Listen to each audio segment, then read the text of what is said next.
What is up, you guys? Thank you so much for joining us. This is Miguel Antonio Barragan, aka Fight Fiend Migs, joined as always by my co-host Andrew. Don't get it twisted, Lapache, and this is the Mad Boxing Show, or Mad Boxing for short. Thank you so much for stopping by on this lovely Thursday evening. We appreciate you guys' patience. Although we do normally record on Wednesdays, if you guys remember our Sunday show, I was able to get down to the MGM Grand yesterday, Wednesday evening, for the media workout for Benavidez and Zurdo Ramirez. So make sure to check out our YouTube channel because I got a couple of videos on there and some shorts. So make sure to check those out. And because of that, of course, it happened to land on a Wednesday. We decided to push back our show to Thursday. So here we is recording for you guys on the go home show, as is often called, the last show before a major fight. Actually, we got two of them, which is what we're going to be talking about here. We're going to be talking about the Cinco de Mayo weekend, right? Mexican versus Mexican, or Mexican American, whatever how you want to call it. David Benavidez, El Monstruo, as he likes to be called, taking on Gilberto Zurdo Ramirez. We're going to be talking about our predictions on that one. We're going to be talking about the fight odds because they've kind of come down a little bit, which is kind of funny. But when I take a look at the odds, the numbers, Naoya Inoue, he's going to be taking on Junto Nakatani early Saturday morning. By the time I wake up, I suspect the fight might already be over, but because I do work Saturday mornings, but we're going to be throwing in that one because that is a pretty important fight, and it is being heralded as Japan's biggest fight. Holy hell. So we're going to be talking about that. Yes, giving our predictions, and yes, giving the fight odds. And then it looks like we might get Canelo and Christian Mbilli for September. We thought it might not happen in Saudi Arabia. According to the Ray magazine, it might be in Saudi Arabia. So we're going to be talking about that and how we feel, our feelings about this potential fight. This has been asked even to Benavidez, and he's like, who wants to see this shit? Well, I guess somebody wants to see it. They're going to make it. So we're going to get that crack-a-lackin'. Anthony Joshua's next opponent was finally named. Yes, it is pretty much a nobody. However, his record is mighty interesting, and I think you two will find it extremely interesting after pulling this up. So we're going to throw that in there. And to finish off, cap off the show, our good buddy Floyd Money Mayweather once again in more money trouble. Good Lord. And possibly moving venues / dates for his Manny Pacquiao rematch. We're going to be talking about that, of course, because we got plenty to talk about. Alrighty. Before we hop into these topics, as always, a word from our video sponsor, Health y Sol, or Health y Sol. Make sure to check them out online. If you happen to find anything you like, make sure to use the code MADBoxing10 at checkout and get 10% off of your purchase, or follow the affiliate link that's going to be in the description of this video and get the same 10% off of your purchase. Lavender patchouli is my favorite. Make sure to give that a try. Once more, Health y Sol, or healthysol.com, and yeah, check them out and help us all out smell nice and good. Alrighty. Well, we're going to get crack-a-lackin' with the fight that everybody's talking about. I'm kind of glad that we actually decided to do this show on Thursday because, as I mentioned, Wednesday was this media workout. I was able to get a look at them, like face-to-face, as close as I can. I wasn't a member of media here, but I was just as a spectator, and I was able to get pretty close because, quite frankly, there weren't that many people there. But I was able to get close nonetheless, and I was able to see, what they look like physically, like their demeanor, see how they're doing, right? And then earlier today was the final press conference. Tomorrow will be the weigh-in. I believe 1 p.m. is when they anticipate weighing in, but I got to see them one more time, right? One last shot at selling the fight. It didn't go that well. It seemed like they were just very, very respectful of one another, which I respect. I get it. You don't want to go in here, to sell the fight, I suppose you're going to go in there talking mad shit, right? But these guys aren't, at least Zurdo isn't really that kind of person. So I think maybe because of that, Benavidez didn't want to go there, but they still put their foot down. At least his pops did, and said, no, we're going to go out of here. We're going to leave here with those two belts. So, they turn it over to Zurdo, and he's like, well, they're going to try, right? Like, it's like he didn't want to go. They're like, yo, come on. We need the edge, yo. Ticket sales are a little slow, buddy. We need to spit out the fire. But we're going to be talking about these odds here. let's see here. I don't know. All right. I'm deciding of whether or not I give you the floor, Andrew, to start with your prediction first, or I get crack-a-lack. And yeah, let's do that. I will hand the floor over to you. Number one, how do you see this fight going? And of course, how the fight, in other words, who wins, how they win it, according to you. And I'm going to pull up the odds here momentarily. So you got the. Hey, what's up, Miguel? Well, sorry, we were doing a late show tonight. I fell asleep on my couch.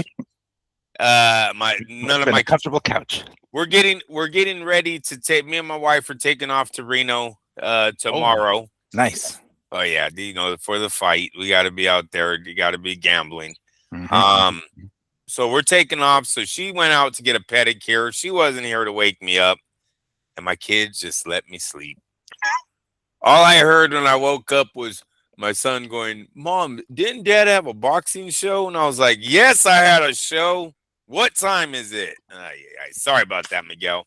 But I was watching the fights, the fighters when I fell asleep. Studying. It's a tough fight to call. Both guys are extremely good. You got one that's in his prime.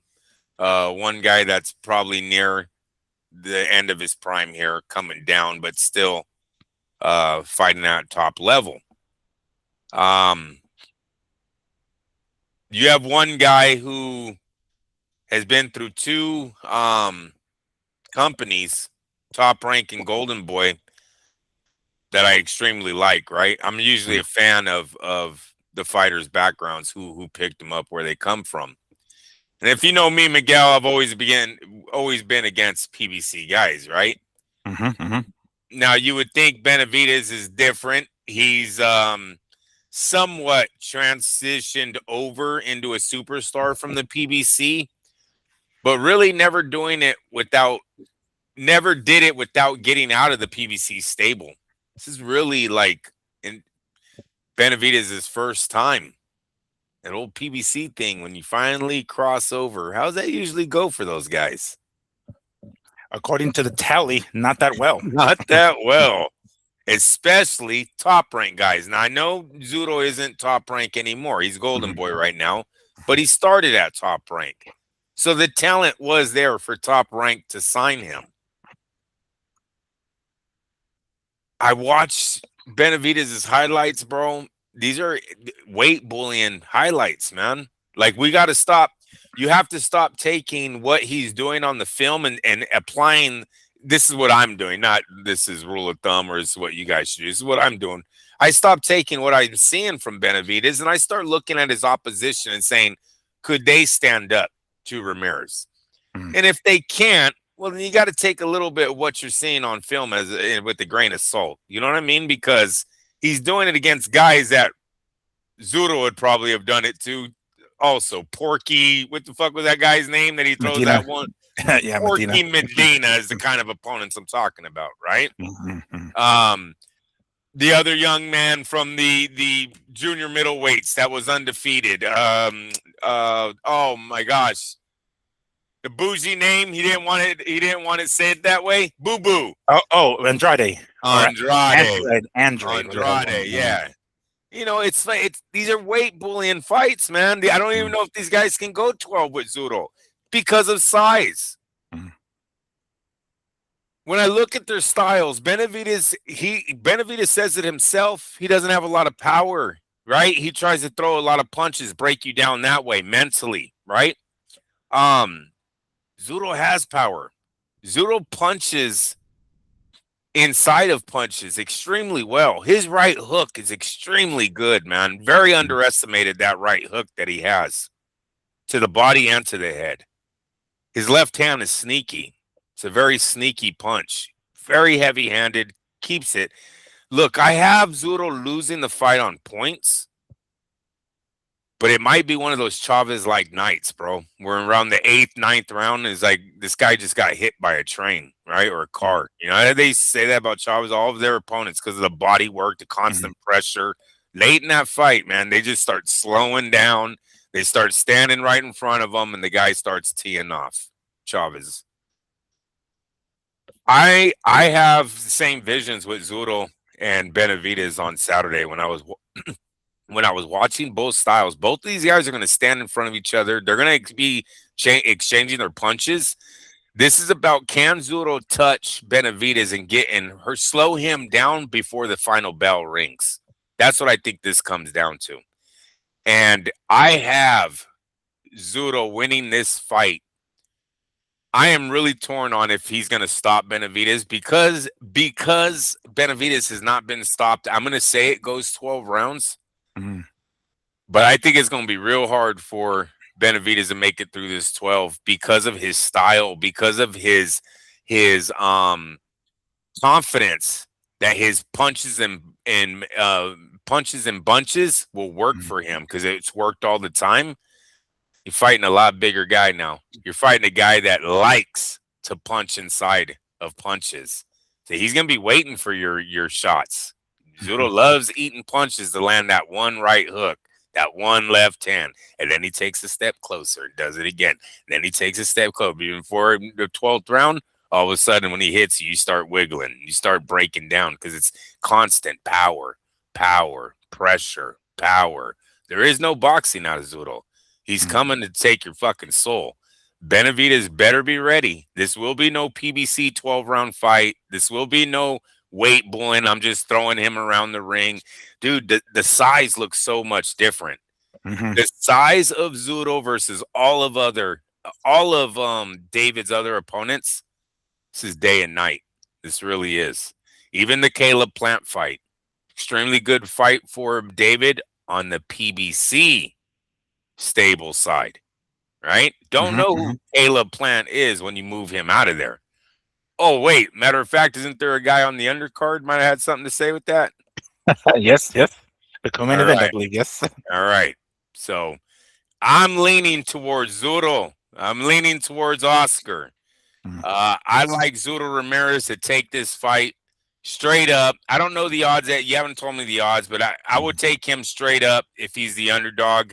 If he's not the underdog, I would have to hear the odds before I say knockout or decision. But dude, it is gonna be a risky fight for Benavidez because I don't know if he's ever seen this before. I really don't. The other guys just don't fight like this. Okay, all right. Well, I'm kind of echoing. I'm gonna echo what you said here. There's been a lot of things that I've noticed that I was able to see when I saw it, firsthand. Even on TV, the press conferences, Wikipedia has them at the same height, but Zurdo looks taller. I don't know if it's the boots, maybe it's the shoes. I don't know, but he looks taller. He's bigger, naturally bigger, right? I've heard Benavidez say that he hasn't had to run as much, like jogging wise, because he didn't have to take off so much weight. Is that a mistake? That's cardio, right? Packing on or allowing his body to pack on the extra weight. 12 rounds scheduled for 12 rounds. It seems as though even though he's a favorite and he's a heavy favorite, and I'll get into it here shortly, but it seems like there's a lot of things in Zurdo's favor. When I went to the media workout and Zurdo walked by when he was first introduced, I got in there and I was pointing to the body, a span. I was saying, dude, don't forget the body, Zurdo, don't forget the body. I don't think he heard me when he walked by the first time. He did his little workout. It wasn't workout. He was basically in the ring signing people's posters and gloves and shit and doing interviews. He barely did any shadow boxing, which they don't really do anyway. But point is, he was doing that, and then he steps out and then goes off to the media area and he starts to answering some questions while the next fighter comes into the ring and does their workout. And then on the way out, he has to pass me one more time. So I'm like, all right, if you didn't hear me the first time, homie, I'm gonna make sure you hear me the second time. Like, yo, he's soft. Look at him, he's soft. Don't forget the body. He sees me and does a dab. I'm like, oh, okay, I think you heard me. So I'm like, trying to get 25 extra pounds. That's a lot. It's a weight class that he hasn't fought in before. Benavidez. If he's running less, if according to what he said here, he has had to jog less, his cardio isn't going to be the same. Is he going to be able to throw as many punches as he normally does? Then, in his lighter weight classes. And he's talked about already being on weight. Like literally, like he said it at the media workout. He's like, yo, I didn't even have to fucking do anything. I was basically already on weight. It was just maintaining it. So did he have to ease off the gas pedal on the training to make sure that he doesn't lose too much weight? I don't think that's a good thing. I mean, you're gonna have to go in there, even if you go in there at 180, 185. Like that's still pretty good, yo. You don't have to be 200 fucking pounds, but he might be literally there tomorrow. He did look soft. I'm not gonna say he did. He looked soft. So I was trying to throw that at Zurdo, maybe some sort of, good vibes, making sure that he hears me. Like that's a good idea. I mean, I'm sure camp is wrapped up now, so it's not like he's going to throw that in the last minute. But I certainly hope that he has been working on that, because here's the thing: me and my pops, we're risk takers, and we decided to put some money on this fight. All right, I'm gonna go directly to the odds here. This is why I'm gonna go with Zurdo Ramirez. I think he is going to win a decision. It's not going to be the PBC type of 12 rounds that we're used to. It might still be 12 rounds, though. I might go as far as to say that Zurdo might actually drop Benavidez at least once. He got hurt against Morel. He got dropped, although that was more of a balance thing. But he is another left-handed fighter in Morel, mind you. And I think his movement specifically, because I'm not going to, say Ramirez is the Lomachenko, but he's got that southpaw where he can go off to the angle, and he's good at that. I don't think Benavidez is going to be able to put him up against the ropes as much as he'll need to. And in the middle of the ring, I think Ramirez gets him. So me and my pops said, hey, fuck it. We'll each put $50 in. Why not? We put $100 in there, right? Me and my pops. We put this money down a week ago. All right. He was at 390 plus 390. Right? Zurdo was. He is currently at plus 300. So it's already shrinking. I've even seen some odds going as low as plus 290. But we can kind of average it out. Maybe plus 300 is a safe bet. As of right now, David Benavidez is at minus 450. Wow. They got him a heavy favorite. And they do got props here, right? At least on the BetMGM app that I'm seeing here. Whether or not the fight will or won't go full 12 rounds, yes, at minus 250. So they anticipate the fight going the full 12 rounds. No, at plus 175. Now, the prop bets, as we like to look at, right? We look at the specifics. David Benavidez by TKO, KO, or DQ, plus 250. All right, so I guess they are not seeing him taking out Zurdo either.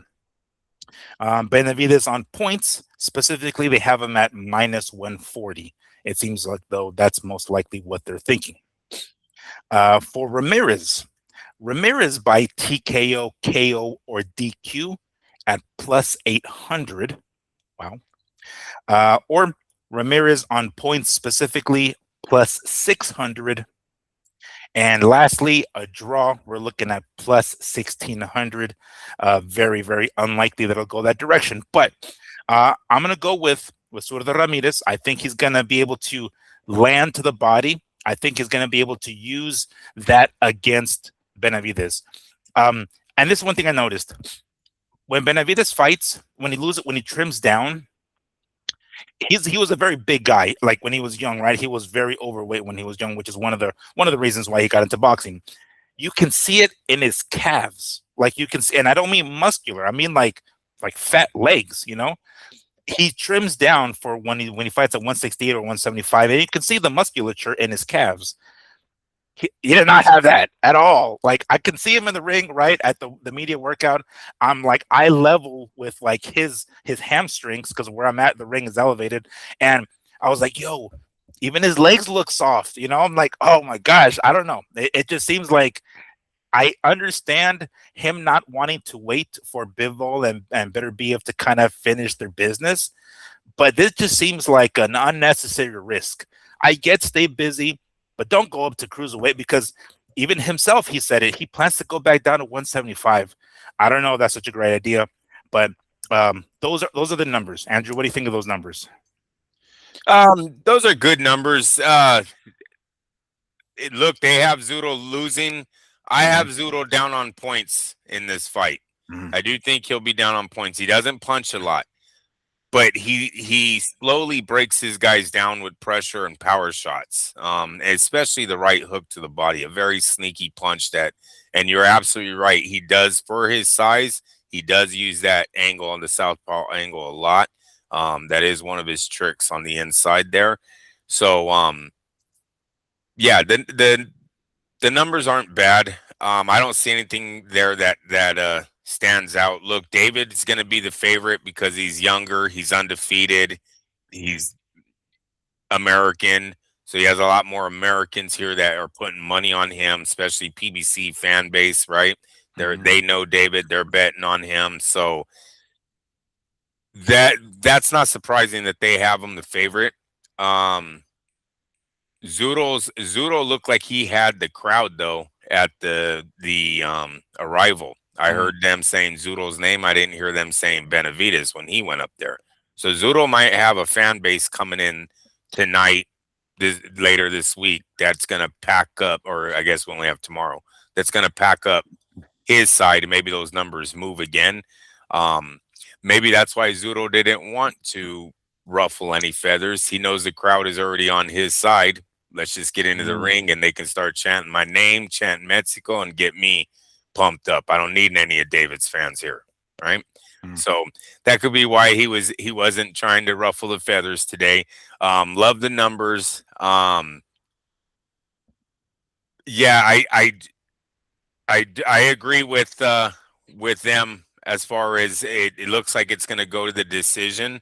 It's funny that you talk about the weight thing, because sometimes that's a mental thing that some of these guys have, the eating, right? They can't say no to eating. It's almost like you have to treat it like an addiction, right? It's either you're cold turkey or you're not at all, right?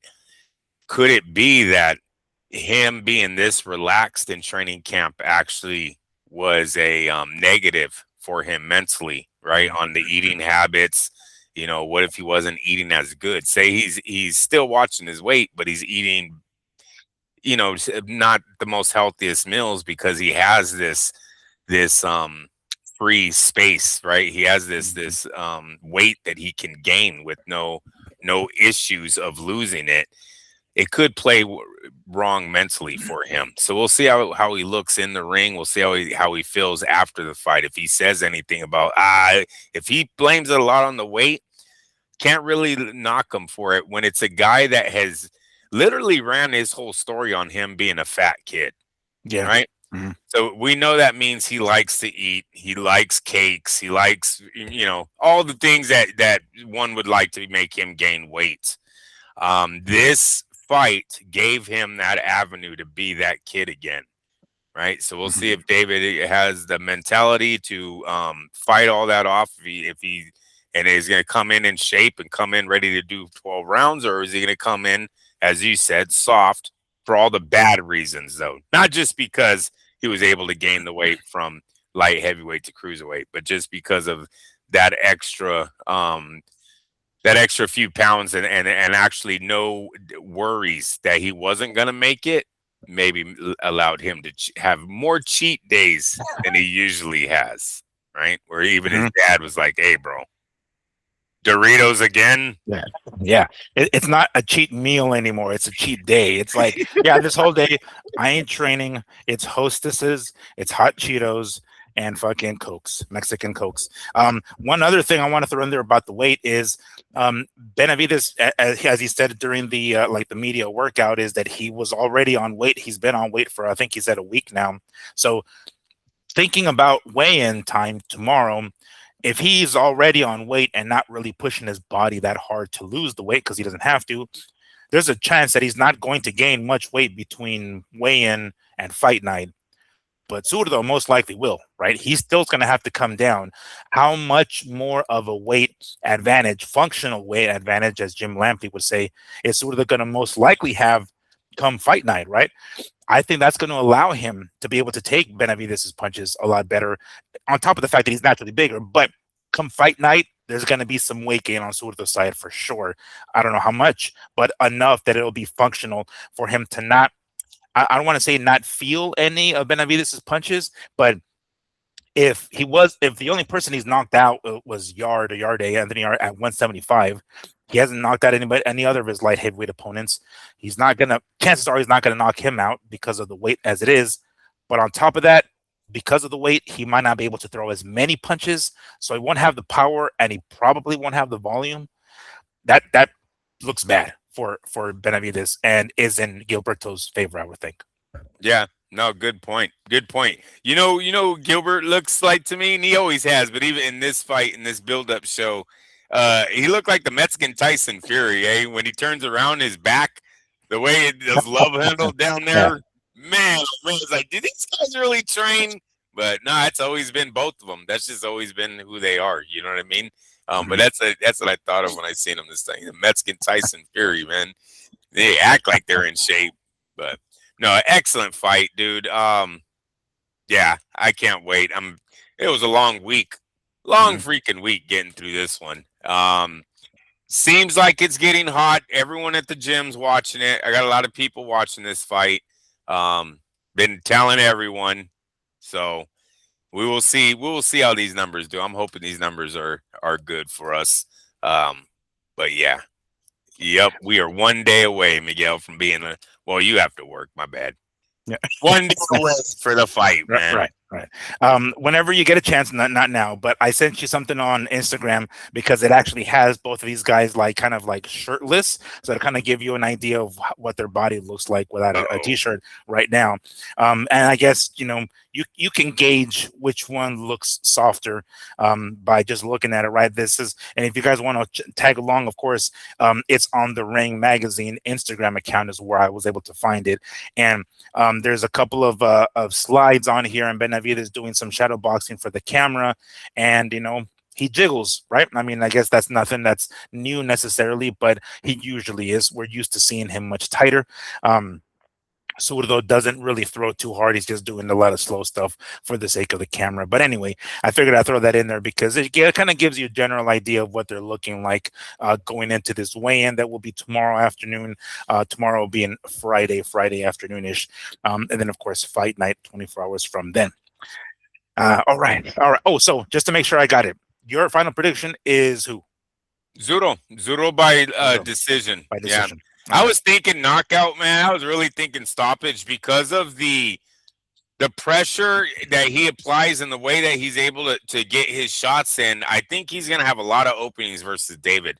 Mm-hmm. David's going to be shocked, I think, on this fight that his size and speed didn't come through as it usually does. Mm-hmm. And because I just think Zurdo is really going to be sitting in there waiting for these moments where he does the oh shit, what the fuck was that? Right? You know what I mean? Like just sitting there with trapping them. Yeah, bring those little baby shots. Bring those little what do you call it? The pity patch. Shine, yeah, shoe shine. Yeah. Shoe shine combos. Bring that. He's gonna be dropping them left hooks, the right hooks and the left counters all night.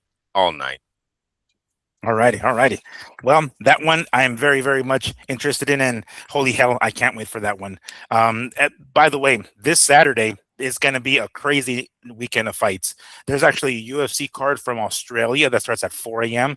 I'm not going to wake up to watch that one because I gotta work Saturday morning. So my ass is not going to wake up, but you best believe I'm going to watch it later. And then later on that morning, 7 a.m. or so, Inoue and Junto Nakatani, which we'll talk about here shortly, at 7 or 8 a.m. That's when the card starts. The main fight, the main event won't be until later. And then, of course, later that evening, boom, Zurdo and Benavidez. So it'll be a stacked Saturday for damn sure. All right. So the other one is the one that I just here mentioned. Actually, Andrew, I was kind of debating, tickling, playing with the idea of throwing in Mungia and Resendiz because that fight looks like it's going to be a fucking banger. I don't know. I say we sneak this one in here real quick and throw in our 2 cents because I think that one's going to be a pretty killer fucking card as well. A killer fight on the card, which I believe is going to be the co-main event. All right. So If you had to guess, who do you think is the favorite and who do you think is the underdog? Well, the favorite should be Mungia. He has the experience. He has the fan base. So I would see them putting him a slight favorite over Resendiz. But that's more because of popularity. I think when you're looking at who has the potential of having a bigger future, it's gonna be Resendiz because of his most recent wins. So yeah, that's who I would pick. Would be Mungia. All right, all right. Well, you have the title of being a what you call a degenerate gambler because you are correct. He is most definitely the favorite at minus 190. Yeah. All right, and with Armando Resendiz, Jose Armando, we just call him Armando Resendiz at plus 140. Okay, It's very interesting. close. Yeah, it's close. Yeah, it's close, right? But it's still positive money, right? So, Yep. taking a look at this one here, going to the method of victory, Mungia by KO, TKO, or DQ plus 240. So it sounds as though they don't think he's going to be able to stop Resendiz. And then Mungia on points plus 160, still a plus, but a little bit lower. Then Resendiz by KO, TKO, or DQ at plus 550. So they don't anticipate him stopping Mungia. And Resendiz on points at plus 275 with a draw coming in at plus 1600. So definitely not likely for that one to happen. But yeah, Resendiz, reminder, is the WBA super middleweight champion here. He took that belt. I believe the belt was vacant, if I'm not mistaken, when he fought Caleb Plant and upset him. I might be incorrect that one. Maybe Plant did have it, but regardless, he came away with the victory and the belt after that victory there with Plant. Now, Mungia, as always, if you see him, he looks great. He looked great at the media workout. He's a very docile kind of guy. He's very calm. He's got a very calm demeanor about him. It's rare to ever see him flustered. It never looks like he's ever amped up. He just seems like his same cool self, basically steady baseline all the damn time. Resendiz, however, was a little more lively. He as he did when he fought Plant, he took off his shirt and dude looked in great fucking shape. Did a little bit of shadow boxing, did a little bit of dancing, did a little bit of everything, and put on a nice little show for us there. That one, as is often the case whenever I make these kinds of predictions, I try to take advantage of the underdogs and take advantage of when I see these plus numbers and put my money where my mouth is. So, Andrew, you're probably thinking, Migs, did you bet on this one too? Yes, I sure as fuck did bet on this one. I went ahead and did the same thing. I put me and my pops. I was like, Dad, Resendiz has got this. He's like, fuck yeah, let's do it. Boom. So we put in there. Just, we always split it 50-50, $100 each, $100 total. We're like, fuck it, let's boom. Pop it on Resendiz. I think Resendiz takes this one, and I think he actually stops Mungia.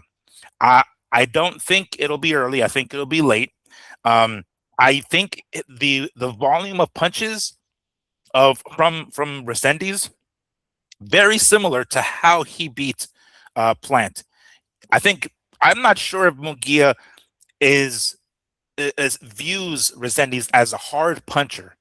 Resendiz is kind of short. He's a little bit shorter on the shorter side, and I kind of get the way I see Mungia. He's just calm, right? So it's hard to read him sometimes, but I'm not sure if he's taking him that seriously to the point where like, oh, I'm gonna go in here and make sure this motherfucker doesn't tag me. We know Mungia takes a lot of punches. He eats a lot of fucking punches. Plant is very good defensive wise, right? He's got a really great defense, and Resendiz was able to tag Plant regularly and hard enough to hurt him. I'm not gonna. Mungia is no Plant as far as defense goes. Mungia is gonna be there to get hit, and it's gonna get hurt. And I think Mungia gets stopped here. I didn't put money on the specifically the knockout because that shit bit me in the ass last time with Nick Ball and fucking Figueroa. But I just went straight Resendiz for the victory, plus 140. I got him at, and I left it at that. So I'm gonna throw in that's my prediction. Resendiz wins by late round TKO. He's gonna clock Mungia, and Mungia's gonna be like, "What the fuck? I don't know what the hell hit me." Yeah, no, I like that. I like that bet. I love this fight. Look, I told you this was a big moment for Resendiz when this fight was first announced, and how much bigger it got this week when the word came out that Canelo was going to be sitting ringside. So Canelo's sitting ringside at what could potentially be the new hottest fighter out of Mexico, fighting, defending a title that he currently sits in. Yeah, don't tell me you don't need a better build-up than that. Right. You know, if possible future opponent, maybe. Oh, come on. If Turkey don't see that on the wall and still wants to go with fucking Canelo and Mbilli and gotcha. Collie, yeah, all those opponents. Insane. I think you're gonna have a little pushback from Canelo too. If Resendiz plays this right and takes out Mungia the way he does, and then looks down and calls out the man or tells the man that this young buck is coming, yeah. I think Canelo has that type of ego, bro. He's like, "What the fuck did you just say?" Yeah. What, bitch? Shut up, motherfucker. What did he tell? Yeah. Hey, get the fuck out of here. Get the fuck out of here. Yeah, motherfucker. Yeah. Like I get your payday. That's what he was talking at Andrade. Yeah. Yeah, because that is the word, right? He did say, Canelo did say that he's going to be ringside supporting his stablemate in Mungia, because Mungia has since come back to the Reynosos, so he's going to be there.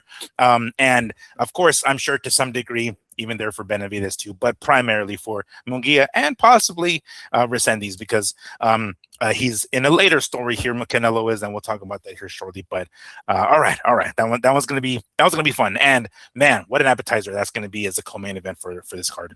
I definitely think that might still the fight of the night. I really do. Yeah, it's got on paper, it has the ability to do that. Yep. Alrighty. Okay, so next one is a little bit of a off one. I know, if you're not in the sport so much, it's not that important, but Naoya Inoue and Junto Nakatani, they will be fighting in Japan early morning Saturday.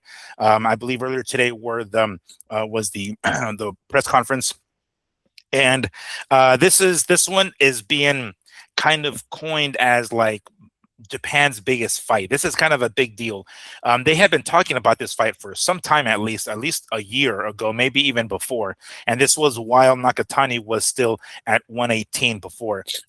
When Inoue moved up to 122 and started, taking names and collecting straps, Nakatani was basically at 118, sort of doing the same. Maybe not collecting as many straps, but sort of making that same noise that Naoya Inoue was doing when he was at 118. And we figured it was just a matter of time before Nakatani goes up to 122 to challenge Inoue, and it's finally here. He did have one fight at 122 to test the waters, Nakatani, and he didn't look that great. He still won, of course, but it was a lot tougher of a fight. I believe his opponent was the always rugged Sebastian Hernandez. Of course, they threw him in with a fucking Mexican who was not going to go down, and sure enough, he didn't. And a lot of people thought, oh, wow, maybe this was actually on the undercard of Inoue and David Picasso back in December. So a lot of people thought, oh, shit, you know what? Hernandez might be the spoiler here. He might be the monkey wrench, and the fight won't happen. Luckily, or thankfully, I guess I don't say luckily, but Nakatani came over with the victory. And I think because of that, Inoue was going to be the favorite anyway, but I think that performance by Nakatani back in December didn't help matters. I'm going to throw in the numbers here if I can pull this up real quick. As I mentioned, yes, Inoue will be the favorite. Oh man, where the hell did it go? I could have sworn I just had it here. All right, bear with me 1 second. Here we go. All right, Inoue minus 400. Oof. While Nakatani at plus 275. Now, I saw Nakatani earlier in the maybe, I mean not him personally, but I'm saying like his odds, they were around 315 about a week or two ago, roughly. I don't remember what Inoue was, but he was up over 315. Nakatani was. Now he's at 275. So starting to close up the gap. I guess maybe people are suspecting Nakatani might do more than what these odds are showing, but um, I'm gonna throw in my 2 cents here. Oh shit! Before I forget, I guess we can look at the prop bets, right? All right. Uh, Inoue by KO, TKO, or DQ plus 110. All right. They don't think he. I mean, it seems as though they're gonna go the 12 distance, or the 12 rounds, at least they think. But it's close. It's close. Plus 110. Inoue on points plus 180. All right. Nakatani by KO, TKO, or DQ plus 550. So they don't see him stopping Inoue. And Nakatani on points plus 800. All right. Oh, and then lastly, of course, the draw at plus 1400. So before I hand it off to you, you know, I think I'm in the mood for upsets here, Andrew. The times that Inoue has been dropped has been to a left hand. He's been hurt even with Nonito, who was able to stun him. And Nakatani is a left-handed fighter. He is a southpaw. That's his pop. When he knocked out Maloney a few years back, that was like the knockout of the fucking year. Man, that shit echoed through the boxing world. I don't know if he'll stop Inoue, but I suspect he will hurt him with that left. Maybe not even drop him, but I think that left is going to be enough for Nakatani to come away with the victory. Decision, mind you. And it's going to be close because we know that Inoue is going to be the favorite. So I'm going to throw in my prediction here.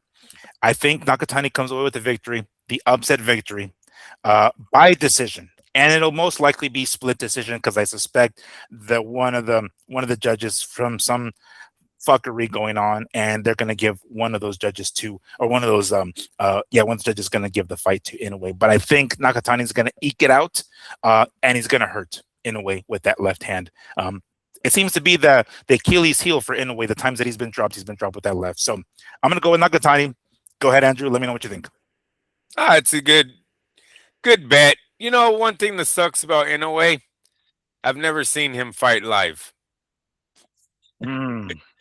All these damn morning shows, I never seem to make it. I think there's even been times where I did wake up, started watching, went right back to sleep. They start like at 3 in the morning or something, don't they? Yeah, yeah. bro. My pops has really terrible sleeping patterns. He'll stay awake until 2 and 8 a.m. He'll start the card, but he'll pass out. He won't stay up the whole night, but he'll pass out. So yeah, even he's having trouble staying up for this shit.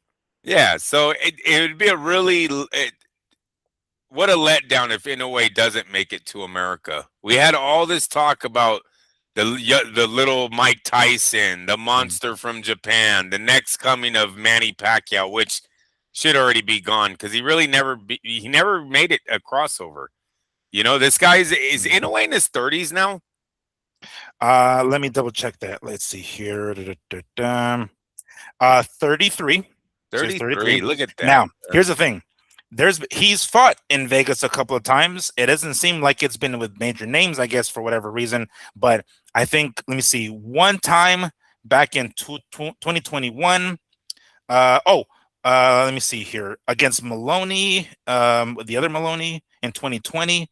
So they kind of sort of tried. I know he fought one time. Absolutely did.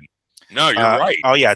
In May 2025 against Cardenas when he got dropped. So they're trying, but I mean, is it just how come it's not picking up? The money isn't right. There's probably too much money to get them over here. They're not making enough money on after the fight. It's all said and done, right? So yeah, I think it would have to be about money. Just the fan base isn't accepting him in America. You know, would it be the Japanese Americans just aren't into boxing like that. But yeah, I know he's fought in America. It just seems like what a sad. I don't want to call him a hype job because I don't think he was a hype job. But I mean, what do you say about some? I mean, they literally say this guy is top 3 pound for pound. Yeah, he doesn't fight in America. He doesn't fight Mexicans. Like, who's he proving it? Well, I'm sorry, but that down there, those are the best fighters in the that we have in this circuit. So if you're not facing them, how are we going to call you the best of the game? Right? It seemed like he had a bunch of options down there to fight Mexicans if he wanted, and just has avoided them. We will see what happens after he beats Nakatani. Or did I already give my prediction? Oh shit! Look, I'm gonna stay with him. I'm gonna stay with them because he hasn't shown enough of a downside to say that some up and comer is gonna be the one that takes him down. Right? Not with my money. My money will stay on Inoue. Also, that's 3 upsets in one night, Miguel. Yeah, you're really pushing it there. I really am. I'm thinking the stars will align. I clearly must think that there's some sort of planetary shift going on. One of the greatest parlay tickets you could have on Saturday night. Right. If anybody's listening, don't listen to me. Okay. It's like, no, fuck that. I put my house on that fucking fight because fucking Migs told me to fucking put that shit. I'll never listen to that Miguel motherfucker again. No, so I'm gonna stay with Inoue. I'll take him by decision. I probably won't see the fight live. I'll watch it on the highlights like everyone else. And hopefully whoever gets past, can we move them up already? Can we start knocking down some of these fights that have just been floating there for a few years now? So yeah, let's. It's a hell of a fight. I don't want to take away from what they've built there in Japan because on paper this is a hell of a fight for them. In America, everyone's saying who? Yeah. Unfortunately, yeah, I'm sure that arena over there is going to be, or that stadium is going to be packed. In a way, when he first came into 122 and unified the weight class, he was already talking about moving up to 126. He got dropped a couple of times, and those talks slowed very much so. Yep. However, they have since once again resurfaced. He seems interested in moving up to 126, which, considering Figueroa's up there, which is a lanky dude with a lot of volume, Espinoza's up there. These dudes, and I'm sure there's some other ones, Bruce Carrington, 126ers. Those guys are fucking tough. It wouldn't be in his best interest to move up to 126, but at this point, when he's whooping everyone else's ass at 122, frankly, what else is he going to do? He is 33 years old, as you wanted to bring up earlier, so he's in his early 30s. He's on the way out, right? He doesn't have that many years left, and I assume he's going to dare to be great and just go up there anyway. It might not be to his benefit going up to 126, especially with his height, but he gets past Nakatani, there's a very, very high likelihood that he's going to move up to 126. And I figured he was going to move up because I predicted that when he moved up to 126, the first guy that he would go after, the first belt, would be Nick Ball because of how short he is. But Nick just lost to Figueroa, so now it's like, shit, now that belt is in different hands. I don't know if he's willing to go after that belt anymore. Maybe Angelo Leo, another top-ranked dude. But anyway, yeah, right now, 126. And Figueroa is rumored to be fighting Espinoza. Did you hear that one? Oh, yes. It's an excellent fight. Yeah, it's an excellent fight. Unifying belts. They each got a strap. That will be fucking fun as hell. That one, I can't wait for that one if they do actually get it done. But anyway, yes. That at least makes a mega fight if Inoue wanted to go there and try to take on a superstar. That fight should have a superstar at the end of it for the country. Yeah, that's true. Damn, my dad is like riding the Espinoza hype train like a motherfucker, dude. Like that dude is like, yeah, that guy. So we'll see how that goes. But as I mentioned, chances are by the time we wake up Saturday morning, that fight's gonna probably be done. I'll watch the whole fight in its entirety later on in that evening because I'll have time later in the evening. But yeah, all right. So you got Inoue, right? You got your money. Yes, Inoue by decision. Yep. I got the highly unlikely alignment of stars and Nakatani. All righty. So let's see here before I forget. Okay, cool. Our next topic, which kind of sort of has to do with fights that we're talking about a little bit earlier. It seems as though, at least, we finally have a location and a month of Canelo Alvarez's return. According to Mike Coppinger or The Ring, Canelo Alvarez and Christian Mbilli, who is the WBC super middleweight champ, will be fighting in September in Riyadh, Saudi Arabia. Now, there's no date on this, so I'm not sure if it's going to be the weekend that it normally is, the 13th or whenever the hell it is, 16th or what, depending on when the Mexican Independence Day weekend lands on. But it seems as though this is the direction Canelo Alvarez is going to go. And one of the reasons why we brought his name up earlier is, yes, he will be ringside for the Benavidez and Zurdo Ramirez fight, in particular for the co-main event, cheering on his stablemate in Jaime Mungia, former opponent.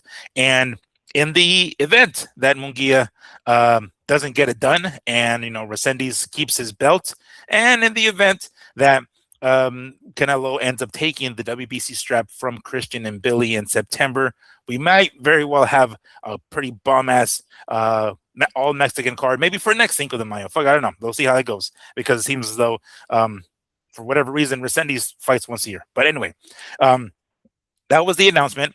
Dan Rayfield decided to throw in his 2 cents in this real quick to kind of remind us. Quote, this is his tweet. I'm pretty sure it'll get done, but it ain't done yet. Per source involved, yes, Canelo has agreed to terms, but nothing is signed. And Mbilli's side still hashing out terms and has not signed anything. Other than that, it's pretty much done. So it seems as though there's a pretty high likelihood that Mbilli is going to agree with whatever shit. I'm sure he doesn't have a lot of demands, and even if he does have some demands, pretty good chance that Canelo's like, yeah, you're not having that. Fuck this. What the fuck he wants. I'm the A-side here, motherfucker. Yeah, exactly. He's like, how about no? Dr. Evil. So this fight is all but done. But per David Benavidez, he's like, he wants to see this shit. Well, I mean, I don't think I want to see this one. I understand Canelo's, route here. He wants to get the belt back, even though he did say that he wasn't interested in collecting belts anymore. And Mbilli is no easy task by any stretch. So it is going to be a pretty fun fight. It's going to be the kind of guy. He's not going to be a William Skull who's going to be fucking running around and throwing minimal amount of punches. He's going to be there, stay in the pocket, and exchange. We'll see if that plays in his favor. But Andrew, to echo what Benavidez said, who wants to see this shit? Do we want to see this?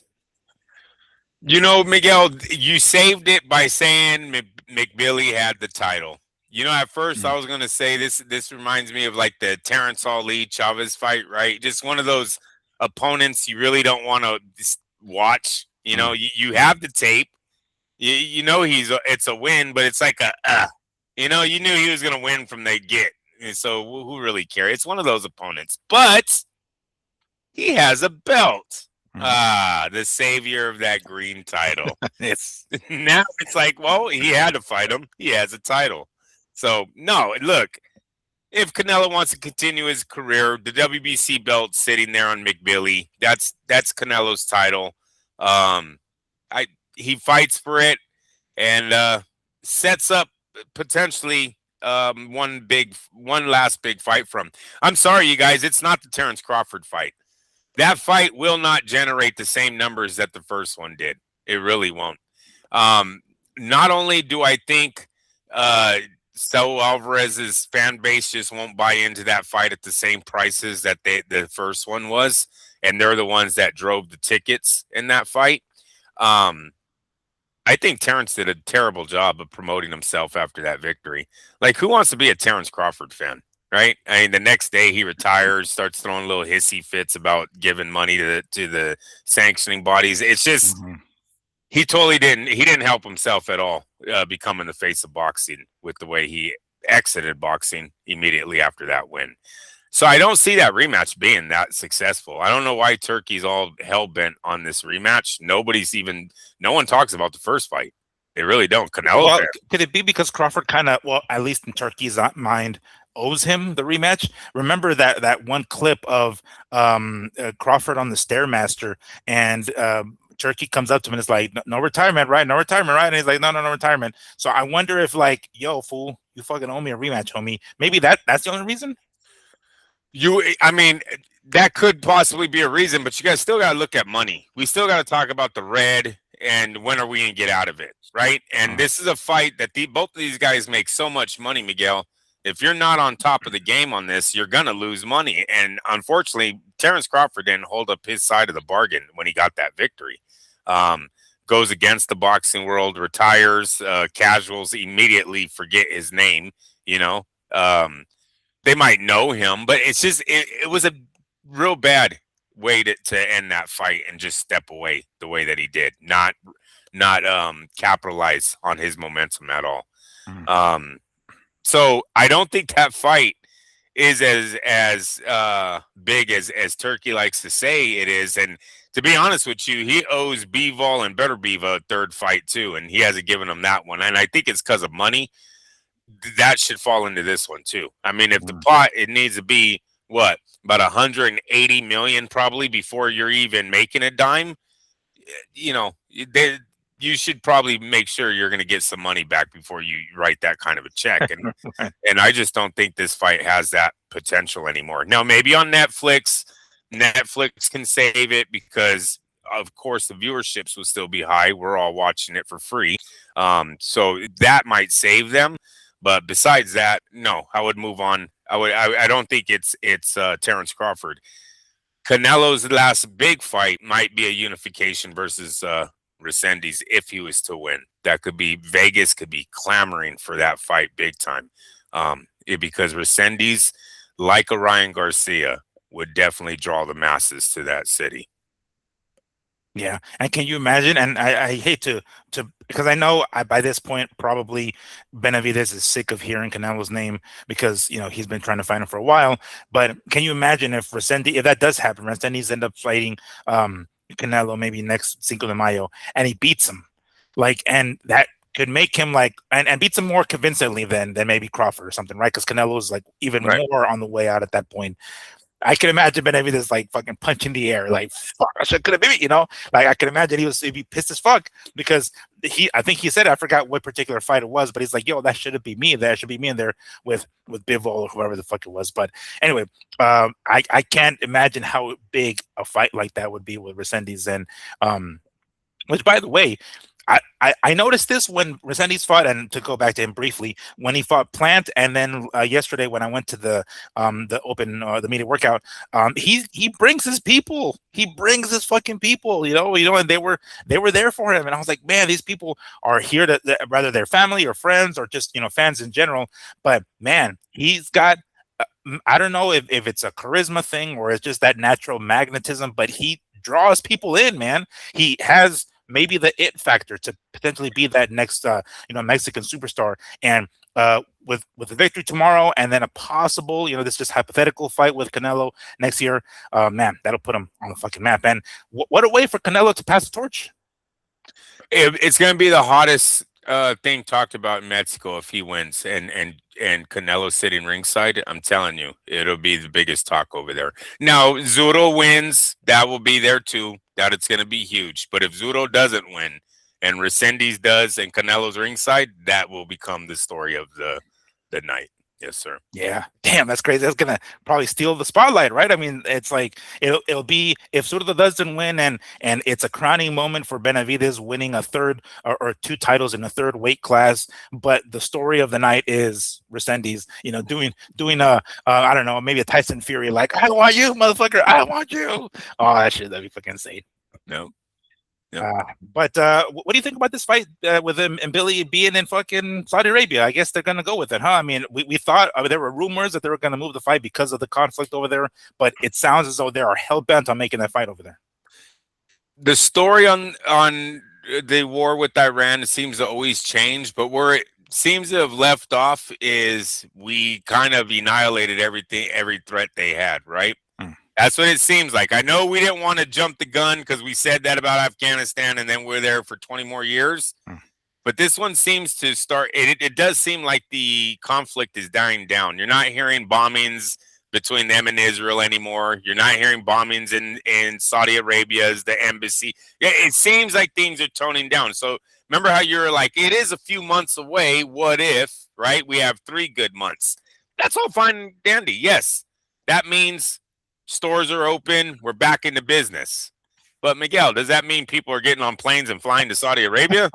No, No. not one bit. Like, oh, right, it's over. Cool. Yeah. We are talking about a war. It's fresh over, or I mean, not entirely over. But you gotta say, like, it is dying down, But it's like, all right, cool. Things to be great, safe. It's like, all right, time to. It's like, I don't know. You go. You're at a party and you're drunk as fuck, and you go to the toilet. And you're like, blah, right, because you're just drinking so much. Like, cool, and we're back. And then you start patting them down again. It's like, no, yo, don't start patting them down so quickly. Maybe people aren't like clamoring to fly out to Saudi Arabia for this one. Yeah, no, I still think they're gonna have an issue of getting tourists out there, just like they did before the conflict in Iran. So, it could be Turkey already had some deals done that he can't back out of. It could be his ego, where if he says he's gonna, Riyadh wants, Riyadh gets. That might be one of these situations that they're pulling off here. Long story short is I do not think it's going to be profitable though. So what is it all for? I don't know what we're doing this for right now. There doesn't seem like an avenue where boxing is going to benefit Saudi Arabia. Yeah, man. I will say the Anthony Joshua and the Tyson Fury's fights will benefit them because Europe seems to be a little bit more comfortable with getting over there partying in the Middle East than Americans are. So it's potential that Anthony Joshua and them still have great fights or whatever events out there. I don't see it taking over America's boxing circuit. We're too far out of touch. Mm-hmm. Yeah. I think the Joshua and the Fury will still have the turnout. People will still turn out for that one. This one, I mean, fuck, I forget where Christian Mbilli is actually from. I don't know where the fuck he's actually like. I mean, Nigeria. I don't know where the fuck exactly he's from. But anyway, I don't know how many fans he'll have there. I don't know how many fans Canelo will have there. I mean, if that one Golden Boy card of like Latin night in Saudi Arabia was any indication, no, there won't be nobody Mexicans over there. And actually, it was a great production they put on that night for the Mexican fighters. Yeah, that was pretty cool how they did it. There was no one there but Turkey's employees. Yeah, exactly. It literally looked like the IT room was invited down. Like, the whole call center, get down here. We want you guys over there. You're not taking calls tonight. You're fucking cheer. Yeah, there you go. And then all the ushers in the arena were like, no, go ahead and sit down. I was like, I don't have a ticket. Not just sit down there. Yeah, you're fine. Just make it look like the arena's out full. Oh boy. All right. Well, I guess, I mean, it's too early to tell, right? But very high likelihood that Canelo comes away with the victory with the belt, even though Christian Mbilli is a very dangerous fighter. He throws bombs. He seems to, for as muscular as the guy is, you would think he slows down like towards the second half of the fight. He does a little, but man, this dude still throws bombs like basically through the whole 12 rounds. Canelo, obviously, with his boxing ability, is going to most likely be able to time Christian and catch him with something. I don't know if he'll be able to stop him, but he'll keep him honest. He'll hurt him at some point. This one most likely goes 12 rounds, or do you think Canelo stops Mbilli? Oh no, definitely 12. I don't know if I'll ever go with Canelo on the stoppage again. Yeah. Well, like he did with Berlanga and Mungia, maybe he drops Mbilli, but he won't stop him. Yes, yeah, definitely the power is there to still drop. Yes, sir.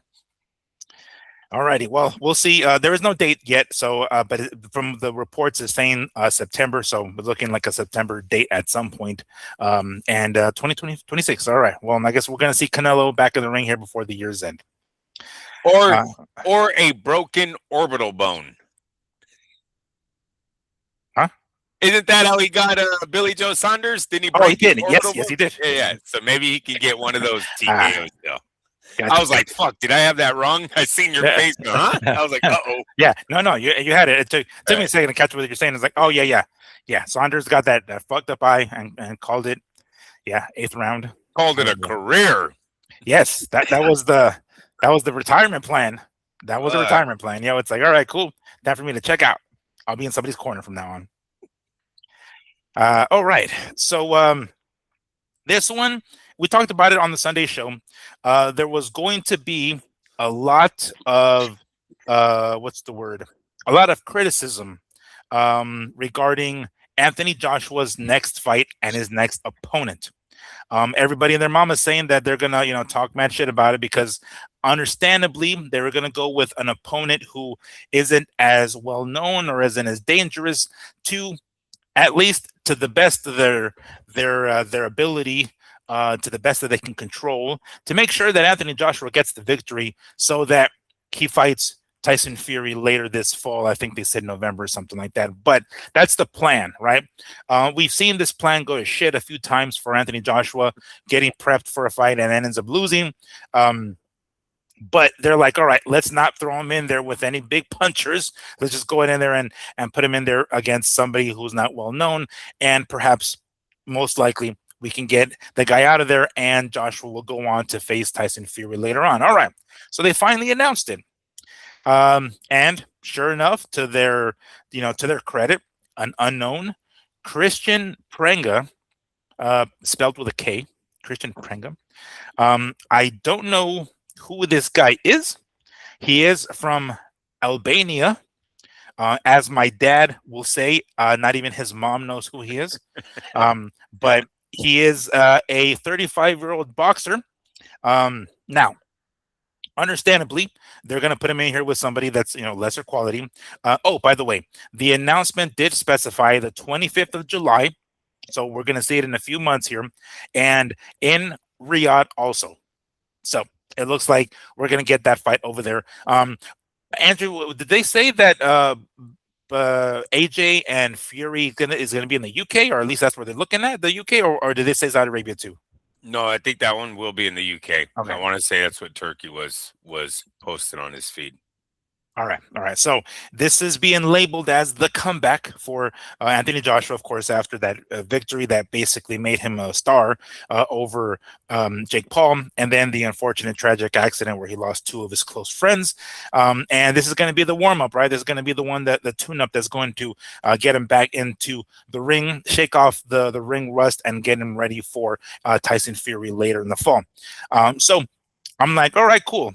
First thing I do, I'm like, I don't know who this Christian Prenga guy is. So let me go ahead and look him up. I find him on Wiki, right? He has a Wiki, so clearly he's that known to have a fucking Wiki. 35 years old, from Albania. He's Orthodox, so right-handed. Andrew, take a look. Listen to this record, all right?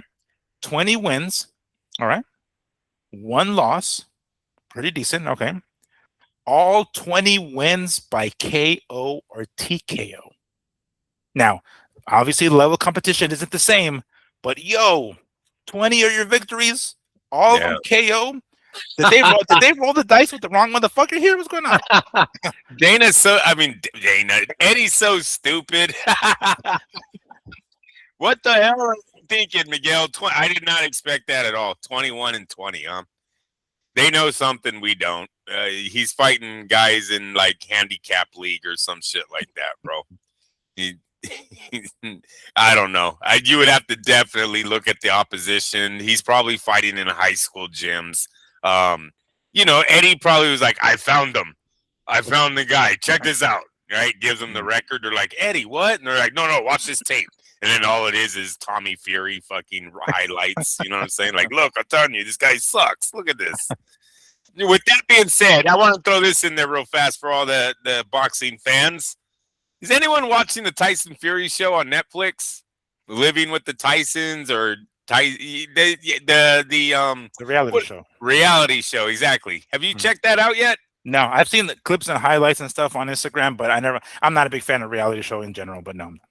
It's kind of good. Tyson's pretty funny, and his family's insane, man. Yeah, his kids, right? His boys are funny, right? Yeah.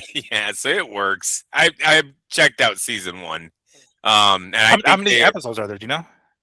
No, I don't. But I know I believe it's 2 seasons. I think they've only done so far, if I'm not mistaken. I'm in season 1 right now, and it's not bad. And it's actually cool because it's going through his life as these fights are getting lined up too. Oh, right? That's tight. It's kind of like a 24/7 sort of. Exactly. Okay. Like an ongoing one, though, right? Like he's talking about things that he doesn't really talk about with his wife about the fighters that he was like, dude, he keeps calling AJ a muscle builder. He's like, what, the fucking muscle builder? Oh, well, fuck him up. So it's hella funny how much he disrespects AJ on this show, dude. But totally thinks him as a bodybuilder. I think that's what he keeps called, bodybuilder. The bodybuilder. I'm picturing like that skit on fucking Dave Chappelle when his son is talking about Nick Cannon. He's like, Nick Cannon's hilarious. Like, man, fuck you, son. You know, his son is right like, Dad, why don't you look like Anthony Joshua? Man, fuck you, son. Shit. Like, why don't you look like a bodybuilder? Like, you know how long it takes me to drop this weight?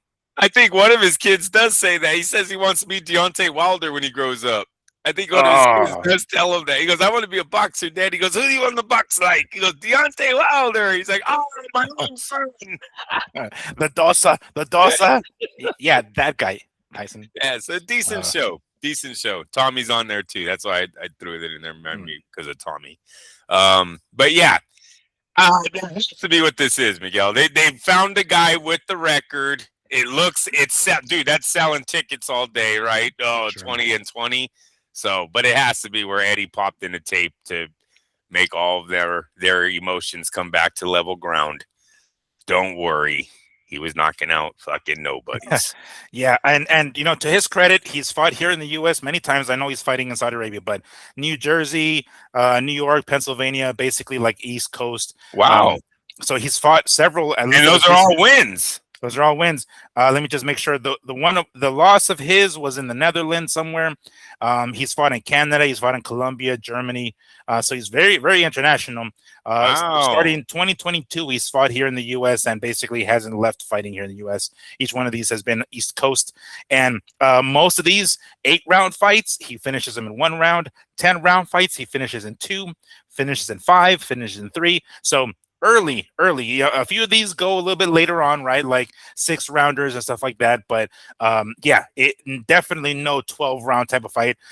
Scheduled for 10, I think, just once here, which he was able to finish his opponent earlier. But lacking of rounds, lacking of experience in that sense. But he's finishing these guys. When I saw that, I was like, whoa. Let me not get, impressed by the shiny record, but I'm like, oh, hold the front door, though. Dude knows how to throw down, and at least early on, if keep in mind, Anthony Joshua was tagged by Dubois early in the fight. If this dude comes out the door swinging and catches him cold, who the fuck knows? Yeah, no, fucking AJ's problem, Miguel, is if he gets touched at all. You don't know how his body's going to react. He doesn't know how he's going to react. I think that's why he has like that stupid smile on his face whenever he gets hit, and he's like, I took it. Like he doesn't even know how his body's going to react at this point. You know what I mean? No, it's very dangerous. And now that you're telling me this young man fights in America, well, that's not the high school in Albania that I was thinking about. He was getting maybe all these wins. Maybe they're still in high school somewhere in the East Coast. With the gyms with the basketball net in the background. It's still different than what I was thinking. He was fighting the sheep herder or some shit. Out there. The guy who sells the leather during the week. Exactly, bro. Like, all right, well, it's a fight. I'll have to see him. Well, as it gets closer, I'll see who his opponent is. See if there's anything to be nervous on or anything to gamble on. 21 and 20. Yeah, with 1 defeat, and I think the one. Let me see if I see it here. It was on points, so that one did go the distance, but it was only. How tall is he? How tall is this man? Oh. 5'4". Woo!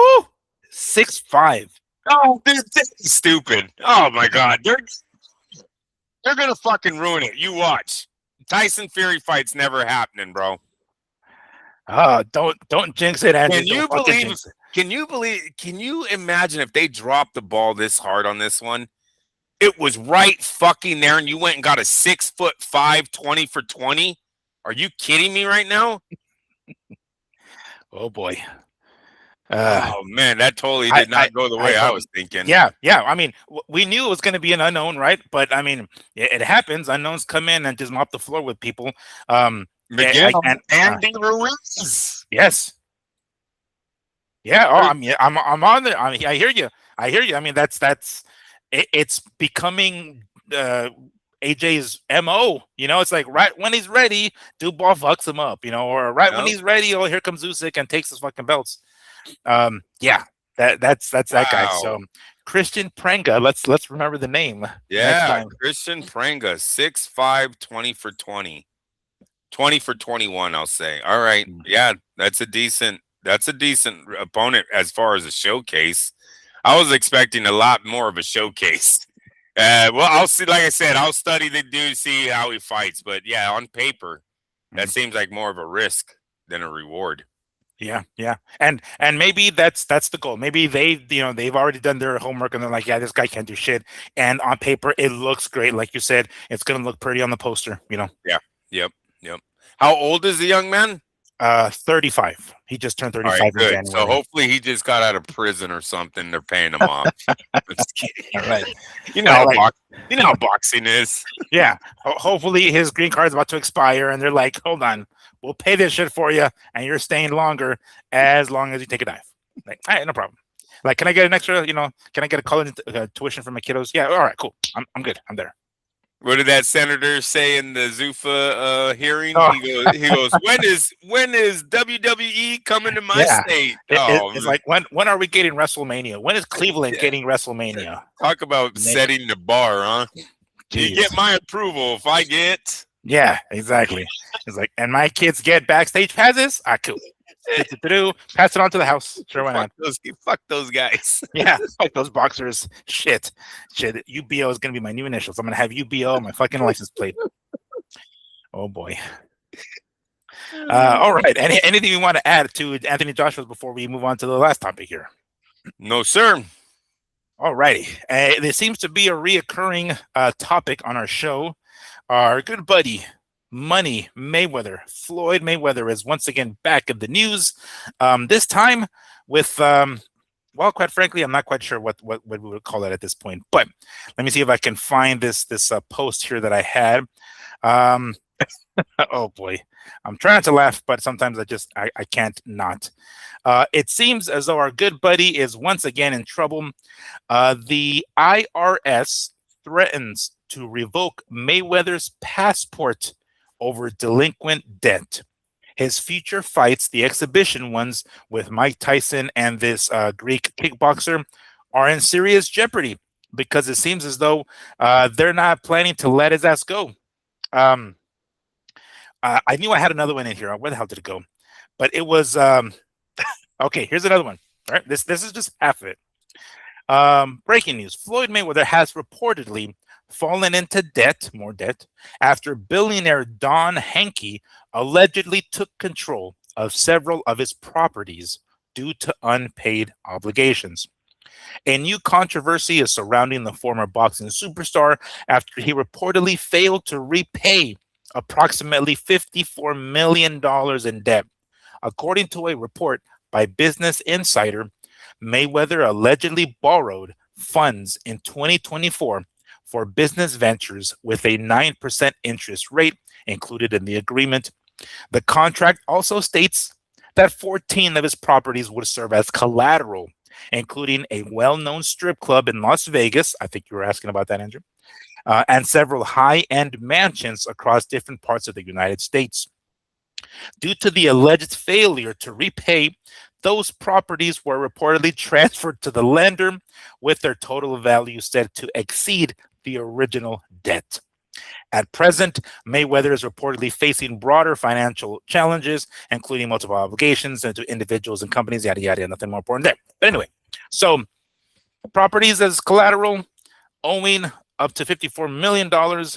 And on top of that, the IRS is planning on revoking his passport. So this man cannot leave the country for his exhibition fights that he was supposed to have with Mike Tyson in the Congo somewhere, and this Greek kickboxer whose name isn't coming to mind right now. But boy, oh boy, more trouble for our good buddy Floyd here, Andrew. Yeah, we can call these updates on the fall of Floyd Mayweather. Mm-hmm. He told us that this story was coming a week ago or so. Remember when he said, "You guys are going to hear things about me You remember he said that? He sounded like that dad who was talking to his kids about some shit that was about to hit the fan. Here's that story he was leaning towards when he was telling us that. Look, there's two different sides of this right now. I don't know if you heard, and we got to talk about his, what did you call him? What used to be called the prodigy, Adrian Broner. His downfall also. Two guys that we watched wipe their ass with their money, throw money around like it was nothing. Burn it. Flush it down the toilet. Both of them are in real hard times, it seems like, right now. But if you follow Adrian did have one of those reels videos online where he's talking about Floyd is not our broke. And I think we talked about this before, about rich people's broke is different from our broke. And we don't know what side Floyd is really on. Is he 100 million broke, or is he $0 broke? Because if he's 100 million broke, that ain't broke to me and you, right? He's actually doing really good, and he's going to be fine for the rest of his life. Adrian made it seem like Floyd had $300 million in the bank still, which to me and you is rich. To a guy that had $1 billion, yeah, you're probably going, what the fuck? I had $1 billion 2 years ago. Now I only have 300 million. So obviously his money's dropped significantly. But if what Adrian's saying about the 300 is right, well, yeah, if I'm the government, I don't want to let this guy out of the country because he might not come back. Look, let's point at what he tried to do over there in the Middle East when they said he tried taking off there without paying a bill, and they actually had to maybe keep him hostage, lock him up. I don't know what the actual true story was over there, but they definitely didn't let him leave the country, knowing that he wasn't going to pay his bills and he wasn't going to come back. Well, America be seeing the same thing. He's a flight risk. He has the money to relocate and never come back if he chose to. Now, obviously, I don't think Floyd would go that route, but maybe the government's saying, just in case, how about we not let him do it until he pays us back? Especially, maybe they're doing it. Let's say Adrian's right, and Floyd does have 300 million left in assets that are totally paid off. They're all his. All he has to do is sell them, and he'll be fine. Maybe the government's like, give us our fucking money. Give us our fucking money. Like, no, you're not doing anything till you give us some money. We know you have it. You're just playing hardball. Now we're playing hardball. You're not leaving the country anymore. So it could be something. Hopefully it's something like that. I do not want the story to be that Floyd has $0. I'm kind of hoping. I don't want him to be Adrian Broner. Adrian Broner definitely seems like he has $0. Yeah, he's the other type of broke. He's our type of broke. Yeah, exactly. Exactly, bro. Yeah. So I don't want Floyd to be that because, dude, he did make a lot of money. It would look really bad on the sport, on athletes, on just that's too far. $1 billion, Floyd, you lost that in fucking less than a decade. Like, fuck, man. That I don't want. Obviously, losing any amount of hundreds of millions is bad, but it would be nice to see that Floyd did have enough to keep his family going, right? And not have to turn into, what would you say, the bagger at the local grocery store. So that's how I'm hoping it ends for Floyd. But I totally agree with the passport being withheld. This guy's a flight risk. He has money. So if you guys you really want your money to get paid back, you can't let him leave. Can't let him leave the country. Make him fight in Las Vegas in September, and everyone should be paid back. And then he can go on with his life. Yeah. Andrew, if he has the money, why the fuck doesn't he just pay the goddamn bills? I mean, it's a lot of money, and they just keep racking up.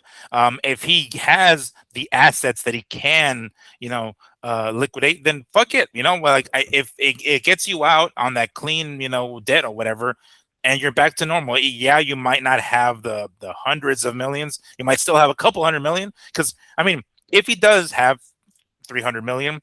Well, this $54 million one right here, he should be able to fucking pay off, no problem, right? Right. And then how much he received, whatever that advance was, that might have gone to something else from Netflix. All right, cool, but do it. Why isn't he? It might be the house that he lives in. That's a good part of his money, okay. Right? Could be the cars that are in the garage. Did you see that little video he did where Floyd? It really did look like all your homes that are being taken away. You just brought all your cars to one of the houses. Doesn't make you really look like you went out and bought all these things at one time. It looks like you're downsizing. Yeah. You have all your toys at one spot now instead of like 4 different ones. So whatever the flex that was, everyone knows that you're in debt with everyone, dude. So the gimmick is over, right? But it could be where the assets that he has left, he's really trying to hold on to because those are his everyday life things, right? Like, so yeah, it's money that's there, but he's probably really hoping there's another way to get it done before he got. Oh, did you see his roller skating ring in Las Vegas is being boycotted right now? Oh yes, that's Yeah, it. the clowns, the two. Yeah, so Yep. yeah, I didn't even know he had a roller skating. What did they? Almost $250,000 he put in lights, something like that, and they still owe him a 30 grand. He Yeah. owes the company 30,000 still. Mhm. Right, crazy though. That 200,000 you put in the lights and a roller skating ring, bro. The red. When you know what I mean? Like how many tickets do you have to sell before you even make the money back on the lights? We haven't even got into employees, into the overhead. Not the lights, Floyd, have you this much in debt. I don't know what it costs to roller skate, but I can't think it's that much money. You know, I should ask them. I know my daughter and my wife have done it. I can't think it's that expensive, you know, to put that much money in the lighting.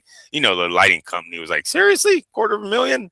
All right, fuck it, we'll do it. And I saw the clip and I'll have to like check it again just to make sure. But I that place doesn't look to be like how can I explain? Like it's like one of the only fucking roller rinks around here. Like, you know what I'm saying? Like, I think it's here in Vegas. That's right? I a think good thing. Yeah, right. Yes, So there's not many of them really. Like, this is the only one. Like, you would think it has plenty of fucking traffic, right? People would come to this shit pretty regularly. There's only one drive-in movie theater here in Vegas, and it gets pretty fucking packed. You know what I'm saying? So people like still doing that shit. And I mean, obviously, older people can't do it anymore. But when it was in, because I did it in my teens. You know, put that snap light on my fucking shoelaces and shit. That shit was tight. You know. Yep. But I don't know if young kids are into that now, but it's the only one in town. So I would figure if there's any interest whatsoever in roller skating in this town, they would have to go there.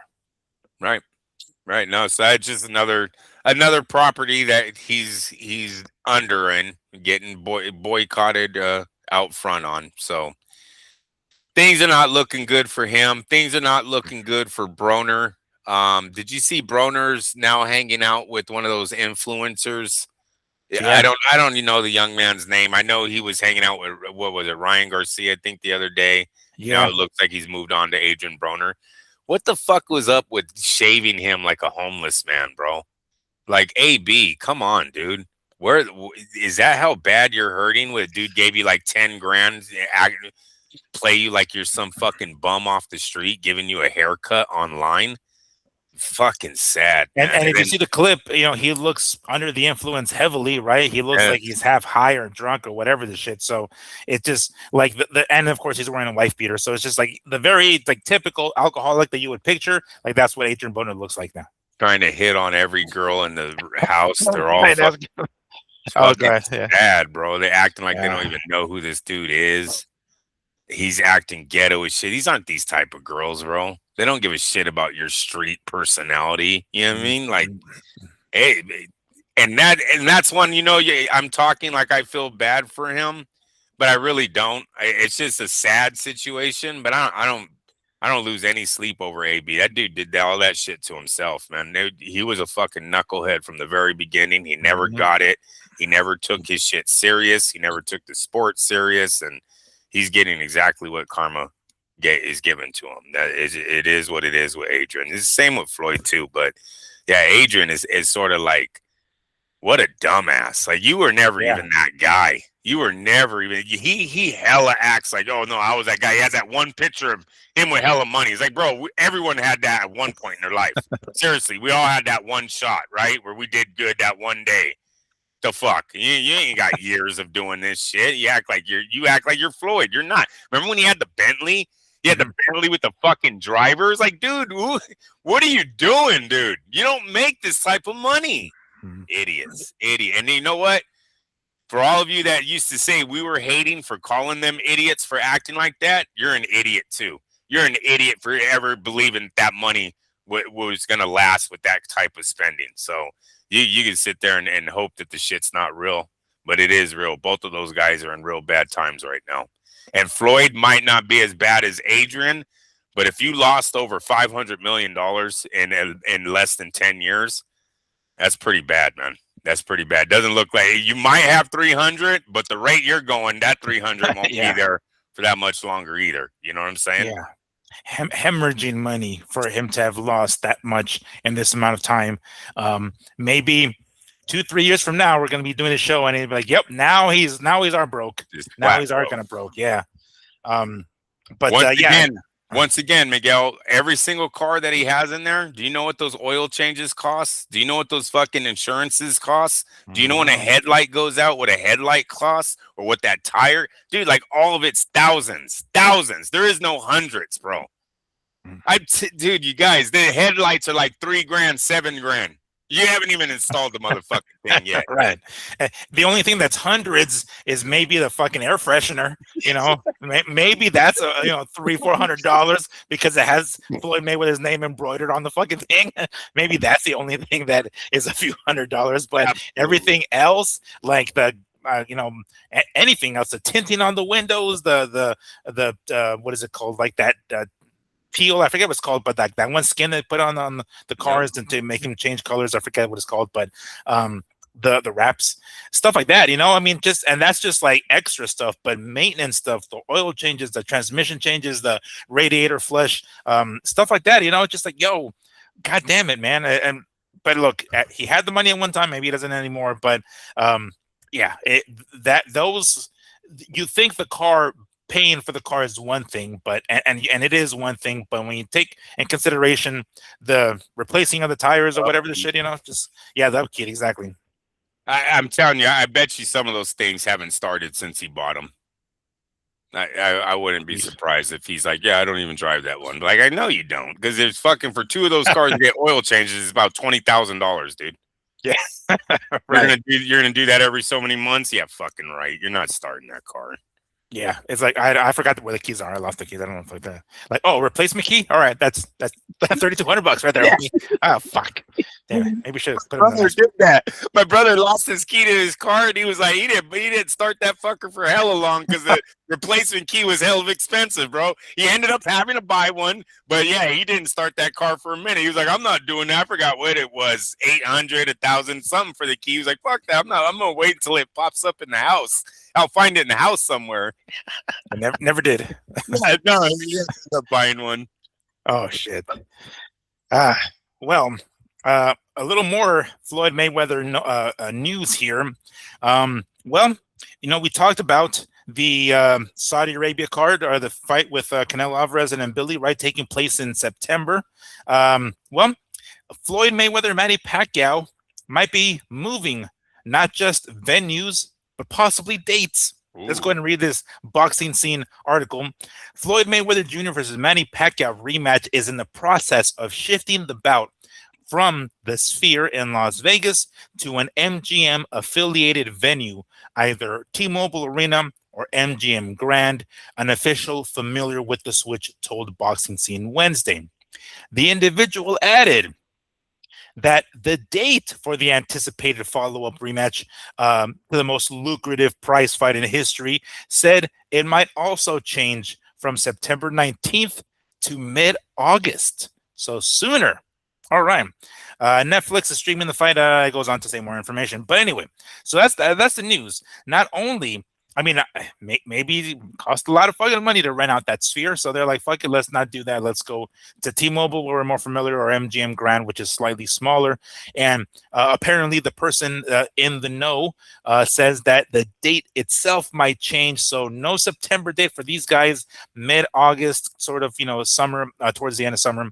All right. So we don't have to wait till September. I guess maybe if the Canelo fight is on Netflix or DAZN or whatever the fuck, and these guys I mean, these guys are going to be on Netflix, so it's not like they're going to be on pay-per-view. They probably should have kept it in September, but I'm not sure what specifically the or the reason behind the date change.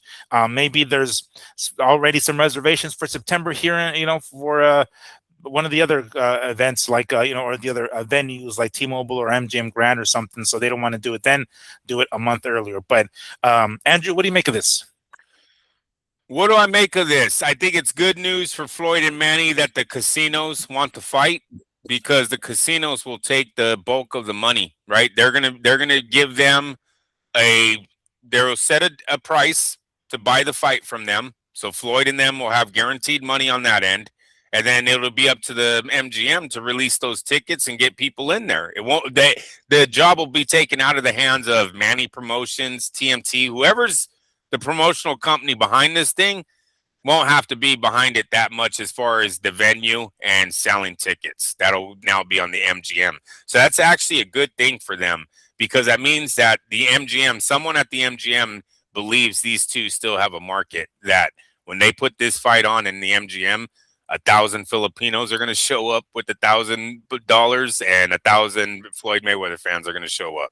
So I like that. I like that because when you go the other route, it's all on Floyd and Manny. And I've been saying it for a few months. I don't think either of these guys' companies have that potential, or that's not the word, have that that experience in putting on an event at the Sphere, putting on such a big event like this, millions of dollars. And Manny Promotions hasn't done anything like that. You know what I mean? And obviously, we know what TMT's financial situation is, so he's not making the best decisions behind the calculator. So I don't want him running the show either.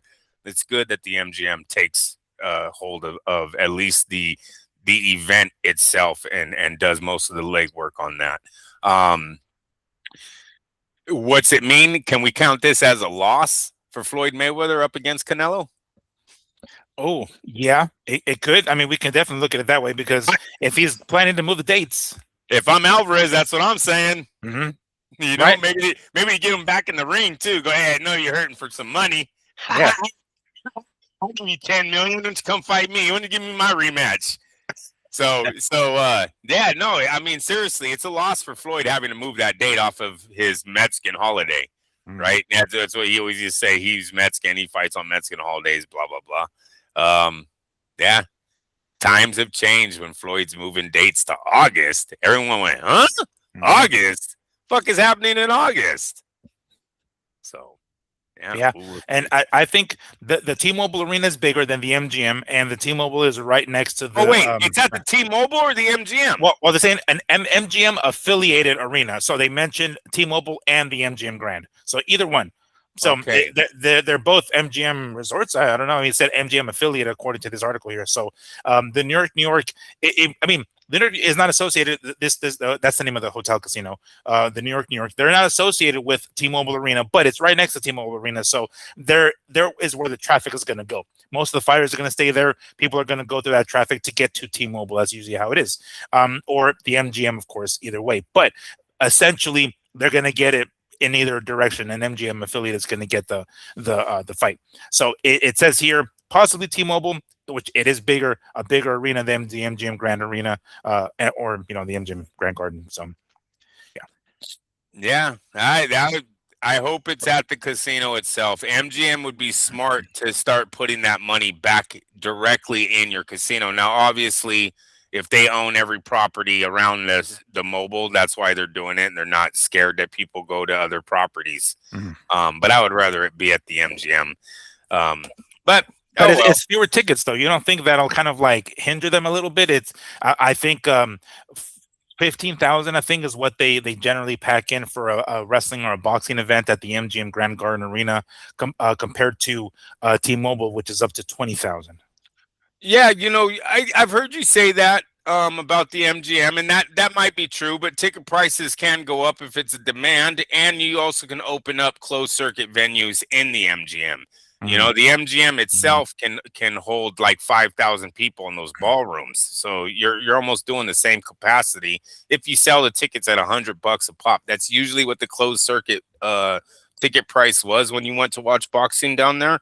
So I mean, if they did something like that, I want to see the casinos bring the fights back to where you have 20,000 people in your casino floor at the end of the night, not looking across the street and going, "Where's everyone going?"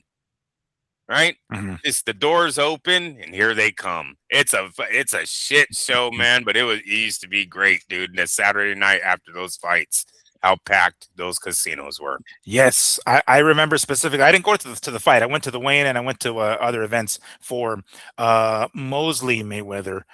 Fuck. And here's the crazy part. And here's the thing. It wasn't even Saturday night. It was Friday night after the weigh-in across the street at the Tropicana, the then Tropicana. There was some, I think Oscar was putting on some fights. Oscar just, I don't remember who the fuck was fighting. But by that point, I was gone. I had like fucking 5 years. So I was gone. So, but I'm like, fuck it. Well, across the street, me and my buddies had planned it already. Walked across the street to the Tropicana, watched the fights, right? Oscar was there. Juan Manuel Marquez was there. Morales was there. And we saw some fun-ass fights. Fuck yeah, we were just having a blast. It was like 2 a.m., yo. We went back to the fucking casino and it was still fucking packed for the weigh-in. I mean, this is the Friday night of the weigh-ins. So, I mean, leading up to the fight, it was fucking packed. Yep. No. Damn. All right. Oh, you know what? Oh, and here's I want to twist here. You mentioned possibly the other rooms, like the conference room or ballrooms that can be having the fight. This is going to be on Netflix. Is that going to have an impact on it? Or according to this, it's going to be still on Netflix. So will that impact the closed circuit if they can't get other people there, like saying, "Hey, we're going to charge X amount of dollars for you to come and watch it in here"? Why the fuck would I do that? I'm going to go home and watch it on Netflix. Well, for the locals, yes, but like for me, who's going to Reno this weekend, I won't be able to watch. I'm at the mercy of the casino, right? Okay. So yeah, so I would think that everyone that's in Vegas that weekend for the fight that doesn't live in Vegas will need somewhere to watch that fight. And if it's sold out, let's open up the fucking ballrooms and start selling. See, dude, the fights used to be lovely in those things. I mean, bro, they had big screens around the whole ballroom. So anywhere you sat, you're talking to your friend like this, there's a screen there. You're looking straight, there's a screen there. You're looking at the bar, there's a screen there. They're everywhere. So you never missed anything. The food and the beer are right there in the same area that you're in. You don't have to leave the room. You don't have to go to a stand up the stairs or anything like that. It's literally right there. And then most people were standing around bullshitting. You know, when the fight started, everyone would make it to their seat, but for the most part, it was like one big social club until the main event started. We used to have a hell of a time in those things too. So I wish the casinos would get back to that. I know it's about security. It's about you MMA guys, fucking teams fighting each other. I guess everyone doing fucking arm bars in the fucking escalator. That's what I was told, dude. That was the MMA. They used to get into like all out team fights. It wasn't just about one-on-ones. Here's a crazy story, all right? And I wasn't part of this. There was a point where my jiu-jitsu coach loaded up some buddies, some dudes and fucking drove to another gym, yo.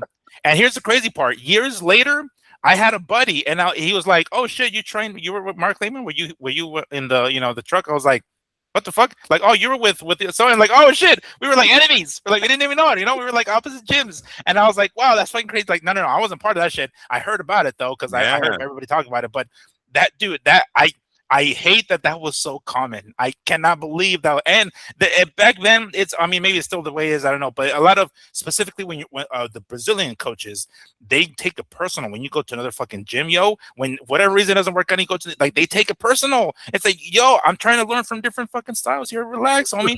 But yeah, they take it hella personal. My coach didn't. But at the time, I heard about that shit, and I was like, yo, I wasn't even fucking there. I heard about it, but I didn't hear about it.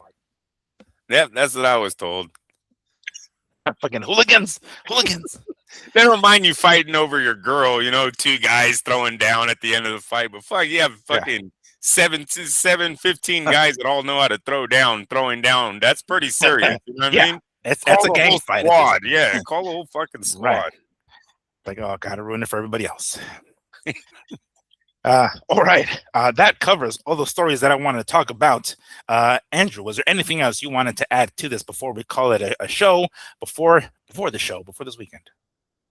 I think everyone needs to promote this fight this weekend. There's not too many times that we get a card this good, this stacked.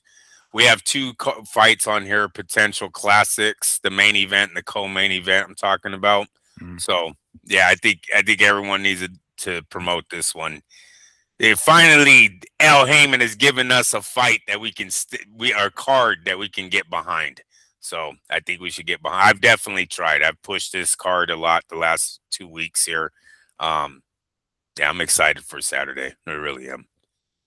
All right. Definitely looking forward to it. It's a very, on top of it being, a Cinco de Mayo weekend, it is a very Mexican-filled card, especially the co-main event and the main event. So definitely looking forward to that. All right. That is going to do it for us for tonight. Andrew, please, safe travels. I'm sure I'll text you between now and then, but make sure to enjoy your time in Reno. And that is going to do it for us. We will be back as we usually are on Sunday. So for my co-host, Andrew, don't get it twisted, Lapiche, I am Miguel Antonio Barragan, a.k.a. Fight Fiend Migs, and this has been the Mad Boxing Show. Thank you so much for joining us. We'll see you guys on Sunday. Enjoy the fights. We'll see you then. Take care. Peace.